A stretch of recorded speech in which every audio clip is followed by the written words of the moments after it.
अभी आप सुन रहे हैं महाकाल म्यूजिक 2 का शानदार प्रस्तुति। महाकाल म्यूजिक 2 का नए नए ऑडियो वीडियो देखने के लिए चैनल को सब्सक्राइब करें और बेल आइकन दबाना ना भूलें। अभी आप सुन रहे हैं रुपेश राज का शानदार प्रस्तुति। परमानंदपुर रोड करजाइन बाजार सुपौल।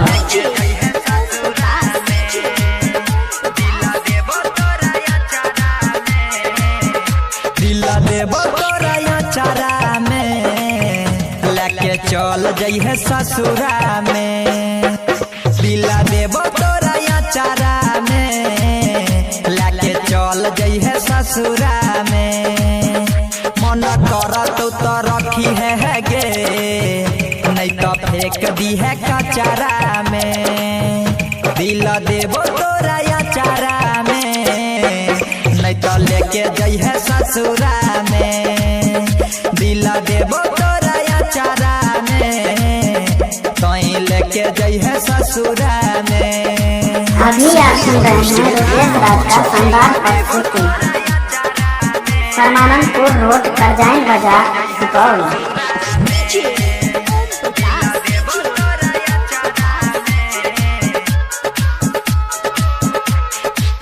तोहर जुदाई आबू नहीं सहबौ तोरा बिना जान गे कोना के रहबौ। छोड़ के जाई छे तोई ससुरार गे अब जान कह केकरा करबै हम प्यार गे।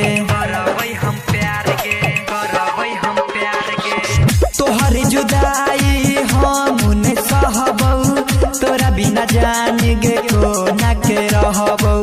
छोड़ के जाई छे तोई ससुरार गे अब कह करबै के कारा से प्यार गे। हम छेलो नहीं पचरा में दिला लेके जइहे ससुरा में।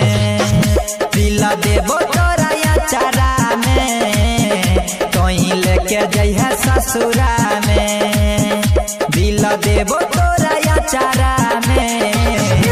9334848140 पियाबा के नाम के मेहदी लगे बही आतिश के जिंदगी में यगिया लगे बही।